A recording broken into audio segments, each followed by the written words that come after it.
ಹೊನ್ನೂರು ಗ್ರಾಮದಲ್ಲಿ ಚಾಮುಂಡೇಶ್ವರಿಗೆ ವಿಶೇಷ ಪೂಜೆ. ಆಷಾಢ ಮಂಗಳವಾರ ಹಿನ್ನೆಲೆಯಲ್ಲಿ ಶ್ರೀ ಚಾಮುಂಡೇಶ್ವರಿ ದೇವಾಲಯದಲ್ಲಿ ತಾಯಿಗೆ ವಿಶೇಷ ಅಲಂಕಾರ, ವಿಶೇಷ ಪೂಜೆ ಮಾಡಲಾಗಿತ್ತು.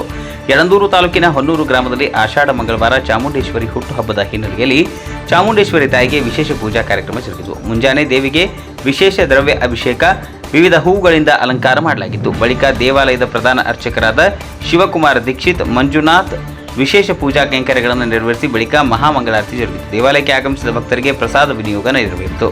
ಈ ವೇಳೆ ಮಹಿಳೆಯರು ತಾಯಿ ಚಾಮುಂಡೇಶ್ವರಿಗೆ ನಿಂಬೆಹಣ್ಣಿನ ಆರತಿ ಬೆಳಗಿದರು. ಆಷಾಢ ಮಂಗಳವಾರದ ಅಂಗವಾಗಿ ದೇವಾಲಯದಲ್ಲಿ ಸಂಭ್ರಮದಲ್ಲಿ ಕ್ಷೇತ್ರದ ಶಾಸಕ ಎಆರ್ ಕೃಷ್ಣಮೂರ್ತಿ, ಜಿಲ್ಲಾ ಗ್ಯಾರಂಟಿ ಯೋಜನೆ ಜಿಲ್ಲಾ ಅಧ್ಯಕ್ಷ ಚಂದ್ರು ದೇವಾಲಯಕ್ಕೆ ಆಗಮಿಸಿ ದೇವಿಗೆ ವಿಶೇಷ ಪೂಜೆಯನ್ನು ಸಲ್ಲಿಸಿದರು. ದೇವಾಲಯಕ್ಕೆ ಅಸಂಖ್ಯಾತ ಭಕ್ತರು ಆಗಮಿಸಿ ದೇವಿಯ ದರ್ಶನವನ್ನು ಪಡೆದರು. ಈ ಸಂದರ್ಭದಲ್ಲಿ ಗ್ರಾಮದ ಗೌಡರಾದ ಮಹಾದೇವ ಸ್ವಾಮಿ ಗೌಡರು, ತಾಲೂಕು ಪಂಚಾಯಿತಿ ಮಾಜಿ ಅಧ್ಯಕ್ಷ ನಿರಂಜನ್, ಗ್ರಾಮ ಪಂಚಾಯಿತಿ ಮಾಜಿ ಅಧ್ಯಕ್ಷರುಗಳಾದ ಗುರುಪ್ರಸಾದ್, ಮಹಾದೇವ ಸ್ವಾಮಿ, ಸಿದ್ದಪ್ಪ ಸ್ವಾಮಿ, ಆರ್ ಪುಟ್ಟಬಸವಯ್ಯ, ಮುಖಂಡರಾದ ಬಿ ರೇವಣ್ಣ, ಎಚ್.ಸಿ. ಸೋಮಣ್ಣ, ಗುರುಮಲ್ಲೇಶ್, ಸಿದ್ದಶೆಟ್ಟಿ, ನಾಗರಾಜ್ ಶೆಟ್ಟಿ ಸೇರಿದಂತೆ ಗ್ರಾಮದ ಎಲ್ಲಾ ವರ್ಗದ ಮುಖಂಡರು, ಸಾರ್ವಜನಿಕರು, ಮಹಿಳೆಯರು ಹೆಚ್ಚಿನ ಸಂಖ್ಯೆಯಲ್ಲಿ ಪಾಲ್ಗೊಂಡಿದ್ದರು. ವರದಿ ಎಸ್. ಪುಟ್ಟಸ್ವಾಮಿ, ಹೊನ್ನೂರು, ಪ್ರಜಾಪವರ್ ಟಿವಿ, ಯಳಂದೂರು.